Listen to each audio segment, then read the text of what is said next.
नमस्कार दर्शक बंधु आज हूँ एप्रिल मास 24 तारिख 2024 मसीहा शुक्रवार। आसने जानी आज 12 राशिफल विषय। प्रथम राशि मेष राशि। आज अष्टम चंद्र जो भातृविगत सहकर्मी सह झगड़ार आशंका रही। चंद्र प्रति शनि दृष्टि ऋण बाड़ी व्यवसाय प्रतिबंधक चिंतार कारण होगा। बंधु कथा ठीक थे आपको भल लगे ना। सभा समिति और संगठन कला साहित्य संगीत और सांबादिकता क्षेत्र प्रशासित हो पारती। परवर्ती राशि वृष राशि। आज जमी जमा किंबा यांत्रिक जिनिस क्षेत्र में अर्थ व्यय करने को बाध्य हे। पिलामाने आपनको साहाय्य करिवे कुंठा प्रकाश करेंगे। प्रकाशन प्रशासन और प्रतिद्वंदितार सफलता पाइबार आशा रही। राजनीति आईन और अदालत क्षेत्र में दृढ़ समर्थन अबाधित जो आगे जापारती। परवर्ती राशि मिथुन राशि। षष्ठ चंद्र प्रभाव बंधु साहाय्य सहयोग सह आर्थिक पारिवारिक सामाजिक स्थिति दुर्बल रहिबो। व्यस्तता हेतु कौन काम शृंखलित हेबना। कर्म क्षेत्र में कड़ा भाषा प्रयोग कले शत्रुता अर्जन करेंगे। जीवन क्षेत्र में जहाँकि विचार करेंगे ता शेष समय उलट पालट हो जाए।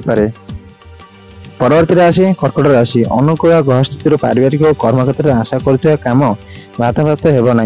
जमी जमा जानवाहन कला खर्चा और लोक संपर्क क्षेत्र में उन्नत मानर फल पाइबे।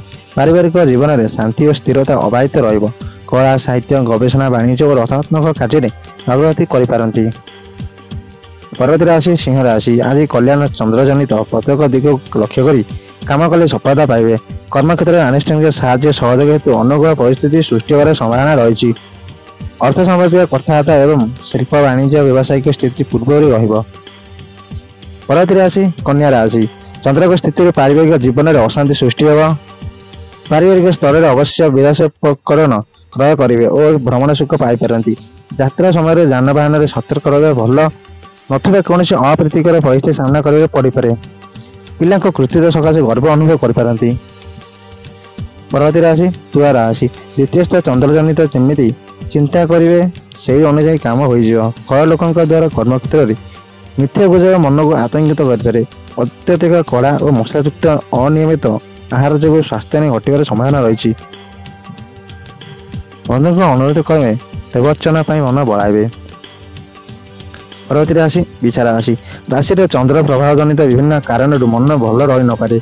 आपनक निरवता को संपर्क माने भिन्न दृष्टिकोण विचार करेंगे। लेखापढ़ार कला साहित्य संगीत और अभिनय क्षेत्र में प्रशंसा पाइबे।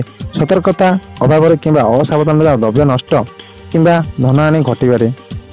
परवर्ती राशि धनु राशि। बृहस्पति प्रभाव में स्वास्थ्य समस्या अपरिवर्तित रहिबो किंतु चंद्र हेतु मानसिक स्थिति भल रहिबो नाही।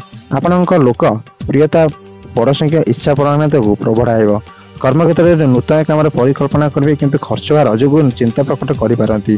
विवादीय घटनार दिग बदल जापे। परवर्ती राशि मकर राशि। एकादशस्थ चंद्र जो कर्म क्षेत्र में युक्तियुक्त कथा कही अर्थ और समान लाभ कर सफल हेबे किंतु अर्थ संपर्क को केन्द्र कर पारिवारिक स्तर में संतान हेतु मानसिक आघात दे पाइपारती। भांगी पड़ता संपर्क पुनः प्रतिष्ठा आशा रही। प्रशासन और आनुष्ठानिक कर्म संपर्कित आलोचना टेंशन कमी जापे। परवर्ती राशि कुंभ राशि। शनि दुष्ट चंद्र हेतु कर्म क्षेत्र में समस्या मन को विचलित कर आशंका देखा दे पारे।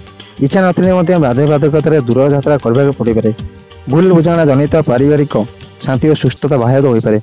कचेरी मामला कि जमी जमा क्रमशः जटिल होगार आशंका रही। आज अंतिम राशि मीन राशि। राशिधिपति प्रभाव में स्वास्थ्य ठीक रहा कौन काम अटक ना। सभा समिति में अप्रिय सत्ता प्रकाश कर विपादी हो पारती। घर छोट कथा केन्द्र कर कलह सृष्टि होगार आशंका को एड़ी हम ना। राजनैतिक स्तर में हजाय विरोधी पक्ष सक्रिय हो पारती। यह आज 12 राशिफल विषय। आपण दिन शुभमय हो। जय श्रीकृष्ण। आपने जब चैनल नुआ वीडियो को लाइक कर चैनल को सब्सक्राइब कर नोटिफिकेशन को ऑन कर ऑल सेट कर। जय श्रीकृष्ण।